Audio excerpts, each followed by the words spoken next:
আসসালামু আলাইকুম। আজকে আমি কারেন্ট অ্যাফেয়ার্স থেকে কিছু প্রশ্ন আপনাদের দেখাবো। এটা আসলে জুন মাসের কারেন্ট অ্যাফেয়ার্স। খুবই গুরুত্বপূর্ণ তথ্য সমৃদ্ধ আছে এখানে। এখানে কিছু গুরুত্বপূর্ণ যে তথ্যগুলি রয়েছে সেগুলো বিভিন্ন পরীক্ষায় আসে এবং আমাদের অনেক কাজে আসে সকল প্রশ্নগুলি, যেমন বিভিন্ন চাকরি পরীক্ষা, যেমন বিসিএস, সেই সাথে ব্যাংকের এবং অন্যান্য যে চাকরি পরীক্ষা আছে সেগুলোতে। তো আমরা আজকে কিছু প্রশ্ন দেখব যেগুলো খুবই গুরুত্বপূর্ণ এবং এগুলো আমাদের চাকরি পরীক্ষার জন্য খুবই গুরুত্বপূর্ণ। চলুন দেখা যাক কিছু প্রশ্ন। আমি কিছু প্রশ্ন অলরেডি পড়েছি এখান থেকে এবং সেগুলো আসলেই খুব গুরুত্বপূর্ণ প্রশ্ন।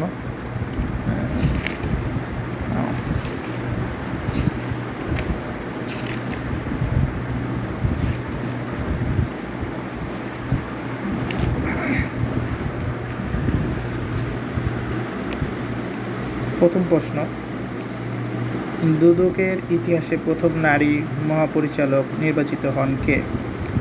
এটার প্রশ্নের আনসার হচ্ছে শিরিন পারভীন।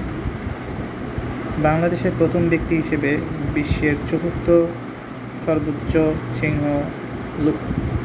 লুৎসে জয় করেন কে? বাবর আলী। বিশ্বে বাংলাদেশকে ঋণ দেওয়ায় চতুর্থ দেশ কোনটি? চীন। বাংলাদেশে মনোনীত যুক্তরাষ্ট্রের নতুন রাষ্ট্রদূতের নাম কি? ডেভিড স্লেটন মিল। সম্প্রতি বঙ্গোপসাগরে সৃষ্ট ঘূর্ণিঝড়ের নাম কি? রিমাল। এটা অনেকে রেমাল বলে, অনেকে রিমাল বলে। এটি একটি আরবি শব্দ যার অর্থ বালু। খুবই ইম্পর্ট্যান্ট এটা, কারণ হচ্ছে বালু, এটা অনেক জায়গায় প্রশ্ন করা হয়েছে। এবার দেখলাম প্রাইমারি স্কুলে প্রশ্ন করা হয়েছে যে রিমাল অর্থ কী, অনেকে পারেনি। তো খুবই গুরুত্বপূর্ণ প্রশ্ন এটা। ঘূর্ণিঝড় রিমাল নামকরণ করে কোন দেশ? এটাও খুব গুরুত্বপূর্ণ প্রশ্ন। ওমান। বাংলাদেশের সরকার আনুষ্ঠানিকভাবে ক্লাউড সেবা চালু করে কবে? আনুষ্ঠানিকভাবে ক্লাউড সেবা চালু করে কবে? 6 মে 2024 সালে। বাংলাদেশে 2500 বছরের পুরনো বাণিজ্য কেন্দ্র কোথায় আবিষ্কৃত হয়? রহনপুর, চাঁপাইনবাবগঞ্জে। বিশ্ব অভিবাসন প্রতিবেদন 2024 অনুযায়ী রেমিট্যান্স প্রাপ্তিতে বাংলাদেশের অবস্থান কত? খুবই গুরুত্বপূর্ণ প্রশ্ন। অষ্টম। বাংলাদেশ কোন প্রতিষ্ঠান দেশি শিং মাছের জীবন রহস্য উন্মোচন করেন? বাংলাদেশ কৃষি বিশ্ববিদ্যালয়, যাকে আমি ইংরেজিতে ভাউ বলে জানি, BAU।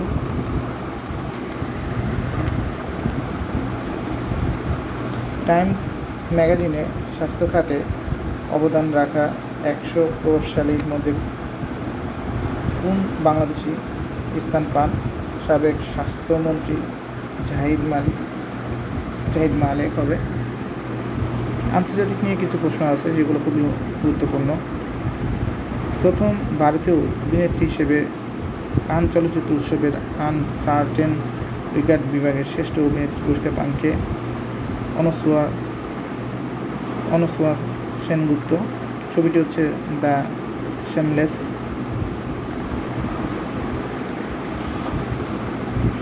এখানে আরও কিছু প্রশ্ন আছে, তবে এখানে এগুলোর প্রশ্নের চাইতে আমার কাছে মনে হয়েছে যে আন্তর্জাতিক স্কুল প্রশ্ন চাইতে সামনে যে আরও কিছু বিভিন্ন পরীক্ষায় আসছে এমন কিছু প্রশ্ন আছে যেগুলো আসলে গুরুত্বপূর্ণ আপনাদের এখন আমি দেখাবো। যেমন এখানে সাম্প্রতিক MCQ কিছু গুরুত্বপূর্ণ প্রশ্ন আছে, খুবই গুরুত্বপূর্ণ। যেমন 26 মে 2024 পর্যন্ত দেশে ভৌগোলিক নির্দেশিত GI পণ্যের সংখ্যা মোট কতটি? এখন GI পণ্য 31টি রয়েছে। দেশের 31তম GI পণ্যটি কোনটি? সেগুলোর মধ্যে হচ্ছে উত্তর হচ্ছে টাঙ্গাইলের শাড়ি। এটা খুবই ইম্পর্ট্যান্ট, যেটা দেখা যাচ্ছে বিভিন্ন পরীক্ষায় আসতেছে এখন ইদানিং। জাতীয় পল্লী উন্নয়ন কাউন্সিলের সভাপতি কে? সেটাও আসে পরীক্ষায়। এটা হবে আমাদের প্রধানমন্ত্রী। বর্তমানে গ্রাম আদালতে কতজন সদস্য নিয়ে গঠিত? গ্রাম আদালত বর্তমানে গঠিত রয়েছে প্রায় 5 জন সদস্য নিয়ে। গ্রাম আদালতের চেয়ারম্যান হবেন কে? গ্রাম আদালতের চেয়ারম্যান হবেন ইউনিয়ন পরিষদের চেয়ারম্যান। অর্থাৎ গ্রামের যে চেয়ারম্যান, আদালতের চেয়ারম্যান, সে ইউনিয়ন পরিষদের চেয়ারম্যানই গ্রামের আদালতের চেয়ারম্যান হবে। তারপর হচ্ছে 2023 সালে বাংলাদেশে বিনিয়োগে শীর্ষ দেশ কোনটি ছিল? বাংলাদেশের মধ্যে বিনিয়োগের যুগে আমরা জানি এখানে অনেক সময় বিভ্রান্ত হই আমরা। হ্যাঁ, অনেক সময় দেখা যায় যুক্তরাষ্ট্র, চীন আমরা আনসার দিই, কিন্তু আসলে এটা কিন্তু এখন 2023 সাল আমরা দেখতে পাচ্ছি এটা আনসার হবে যুক্তরাজ্য। বাংলাদেশের সুপ্রিম কোর্ট রিসার্চ ইনস্টিটিউট কোথায় স্থাপন করা হয়? Bangladesh supreme court research institute কোথায় স্থাপন করা হয়? এটার আনসার হবে টেকনাফ, কক্সবাজার। দেশের প্রথম যুদ্ধ শিশু হিসেবে রাষ্ট্রীয়ভাবে স্বীকৃতি পান কে? যুদ্ধ শিশু হিসেবে রাষ্ট্রীয়ভাবে স্বীকৃতি পান হচ্ছে মেরিনা খাতুন। তা 19শে মে 2024 সালে বাংলাদেশে মাউন্ট এভারেস্ট জয় করেন কে? এটা খুবই ইম্পর্ট্যান্ট। এটা বাবর আলী, আনসার হবে বাবর আলী। তিনি 19শে মে 2024 সালে বাংলাদেশের মাউন্ট এভারেস্ট জয় করেন। বর্তমান দেশে নদীবন্দর কতটি? বর্তমান দেশে নদীবন্দর রয়েছে প্রায় নদীবন্দর রয়েছে এখানে 10 নম্বর প্রশ্ন। এটা আনসার হবে হচ্ছে 48টি। দেশে 48তম নদীবন্দর কোনটি? দেখুন এখানে প্রশ্ন 48টি, তারপরে 48তম নদীবন্দর অর্থাৎ শেষ নদীবন্দরটি কোনটি সেটা প্রশ্ন করা হয়েছে। খুবই ইম্পর্টেন্ট বলা যেতে পারে। রাজশাহী নদীবন্দরটা হচ্ছে 48তম নদীবন্দর।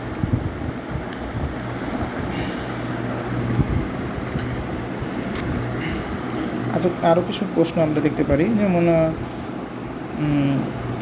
8 মে 2024 সালে ব্যাংক ডলারের বিনিময় হার নির্ধারণে কোন পদ্ধতি চালু করা হয়? কোন পদ্ধতি চালু করা হয়? তো আমরা যদি প্রশ্নের আনসার দেখি, সেটা হবে হচ্ছে গ, ক্রলিং পেগ। রোকেয়া শাখাওয়াত হোসেন কল্পকাহিনী সুলতানাস ড্রিম, এটা খুবই ইম্পর্টেন্ট। এটা আমরা অনেক জায়গায় দেখেছি, এটা আসে পরীক্ষায়, বিভিন্ন জায়গায় আসে, দেখা গেল বিভিন্ন চাকরি পরীক্ষায় আসে। খুবই ইম্পর্টেন্ট একটি প্রশ্ন যে রোকেয়া শাখাওয়াত হোসেনের কল্পকাহিনী সুলতানাস ড্রিম বিশ্ব প্রামাণ্য ঐতিহ্য হিসেবে স্বীকৃতি পায় কবে? তো সুলতানাস ড্রিমটি এমনি ইম্পর্টেন্ট, এর মধ্যে এটা স্বীকৃতি পায় কবে? দেখা গেল কল্পকাহিনী হিসেবে বিশ্ব প্রামাণ্য ঐতিহ্য এবং এদের স্বীকৃতি পায় এটা হচ্ছে 8 মে 2024 সাল হবে। 8 মে 2024 সাল। জিডিপি নিয়ে সাময়িক হিসেব 2023-এ অনেক প্রশ্ন দেখা গেছে বিভিন্ন পরীক্ষায় আসতেছে। সেগুলোর মধ্যে হচ্ছে মাথাপিছু জিডিপি কত? মাথাপিছু জিডিপি হচ্ছে আমাদের এখন বর্তমানে মাথাপিছু যদি জিডিপি আমরা হিসেব করি তাহলে দেখা যায় যে 2675 মার্কিন ডলার। মাথাপিছু আয় কত? মাথাপিছু আয়, একটা হচ্ছে মাথাপিছু জিডিপি কত, একটা হচ্ছে মাথাপিছু আয় কত। তো 16 নম্বর প্রশ্নের হচ্ছে মাথাপিছু আয় কত। তো মাথাপিছু আয় এখানে আমরা দেখতে পাচ্ছি এটার আনসার হবে 2784 মার্কিন ডলার। তো জিডিপি প্রবৃদ্ধির হার কত? পরবর্তী প্রশ্নটা হচ্ছে জিডিপি প্রবৃদ্ধির হার কত। তো জিডিপি প্রবৃদ্ধির হার এখানে হবে 5.82%। কৃষিখাতের প্রবৃদ্ধির হার কত? কৃষিখাতের প্রবৃদ্ধির হার রয়েছে 3.21%। শিল্পখাতের প্রবৃদ্ধির হার কত? শিল্পখাতের প্রবৃদ্ধির হার রয়েছে 6.66%। সেবা খাতের প্রবৃদ্ধির হার কত? যেটা বিভিন্ন পরীক্ষায় দেখা যায় যে আসে, বিভিন্ন পরীক্ষায় সেবা খাতের প্রশ্নটা আসে, আপনারা এটা দেখতে পারেন। এটা আসলে আমি মনে করি এটা দেখা উচিত, কারণ বিভিন্ন সেবা খাতের প্রবৃদ্ধির হারটা আসে বিভিন্ন পরীক্ষায়। এটা হচ্ছে 5.80 আর কি %। কৃষিখাতে প্রবৃদ্ধি অবদানের হার এটাও দেখতে পারেন, এটা হচ্ছে 1.02। 11.002 শিল্পগত অবদানের হার দেখা যাচ্ছে এখানে। আনসার হবে 37.95%। আরও কিছু আন্তর্জাতিক প্রশ্ন এখানে রয়েছে যেগুলো আসলে খুবই ইম্পর্টেন্ট। আমরা কিছু প্রশ্ন দেখব আন্তর্জাতিক। রাশিয়ার বর্তমান প্রধানমন্ত্রীর নাম কি? প্রধানমন্ত্রী এটা কিন্তু আসলে রাষ্ট্রপতি না। আবার অনেকে রাষ্ট্রপতি ভেবে আনসারটা দিতে পারে ভ্লাদিমির পুতিন, কিন্তু আসলে এটা আনসার হবে মিখাইল মিশুস্তিন। এটা প্রধানমন্ত্রী নাম, মনে রাখবেন, মিখাইল মিশুস্তিন। স্বর্ণ রিজার্ভের শীর্ষ দেশ কোনটি? স্বর্ণ রিজার্ভ খুবই ইম্পর্ট্যান্ট। স্বর্ণ রিজার্ভে কোন দেশটি আগিয়ে হচ্ছে? সেটা হচ্ছে যুক্তরাষ্ট্র স্বর্ণ রিজার্ভ খুবই আগিয়েছে। এমনি তাদের রিজার্ভ অনেক, এমনি আর্থিক রিজার্ভও তাদের অনেক বেশি, সে সাথে স্বর্ণ রিজার্ভও অনেক বেশি। এটা মনে রাখবেন, এভাবে মনে রাখতে পারে। হেলিকপ্টার দুর্ঘটনায় ইরানের প্রেসিডেন্ট, যেটা খুবই ইম্পর্টেন্ট, ইব্রাহিম রাইসি কবে নিহত হন? বর্তমানে খুবই একটা গুরুত্বপূর্ণ প্রশ্ন। 19শে মে 2024। আমরা দেখেছি যে 19শে মে এই তারিখটা খুবই ইম্পর্টেন্ট, কারণ হচ্ছে 19শে মে ইব্রাহিম রাইসি যেমন মৃত্যুবরণ করেন, ঠিক একইভাবে 19শে মে আমরা 9 নম্বর প্রশ্নটি দেখেছিলাম। আমরা যদি 9 নম্বর প্রশ্নটা দেখি, 19শে মে 2024 সালে মাউন্ট এভারেস্টও জয় হয়। বাংলাদেশে একজন এভারেস্ট জয় করেন। এভাবে মনে রাখতে পারেন এটার সাথে এটার সামঞ্জস্য রেখে, যে একজন ইরানের জন্য যেমন দুঃখের বিষয়, ঠিক একইভাবে বাংলাদেশের জন্য এক্ষেত্রে আবার একটা আনন্দের বিষয় বলা যেতে পারে। এর সাথে মিলিয়ে রেখে মনে রাখা যেতে পারে। আমি বলছি না যে অন্য কোনো কিছু ভেবে মনে রাখতে, কিন্তু মনে রাখার জন্য এটা আপনারা দেখতে পারেন। তো তারপরে হচ্ছে আমাদের গুরুত্বপূর্ণ প্রশ্ন, তাইওয়ানের বর্তমান প্রেসিডেন্টের নাম কি? এটাও খুবই ইম্পর্টেন্ট। অনেক জায়গায় দেখা গেল এবার আসছে লাইচিংতে কয়েকবার বললে মনে থাকবে ইনশাআল্লাহ। ফিলিস্তিনি কি জাতিসংঘের পূর্ণ সদস্য পদ দেওয়ার প্রস্তাব জাতিসংঘের সাধারণ পরিষদ কবে পাশ করা হয়? 28 নম্বর প্রশ্ন। এটার আনসার হবে 10শে মে 2024। ওআইসি বর্তমান প্রেসিডেন্ট কে? ওআইসি বর্তমান প্রেসিডেন্ট রয়েছে হচ্ছে অ্যাডামা ব্যারো, গাম্বিয়ার উনি। এটাও ইম্পর্টেন্ট। পাকিস্তানের প্রথম চন্দ্র উপগ্রহের নাম কি? পাকিস্তানের প্রথম চন্দ্র উপগ্রহের নাম হচ্ছে আইকিউব কিউবার।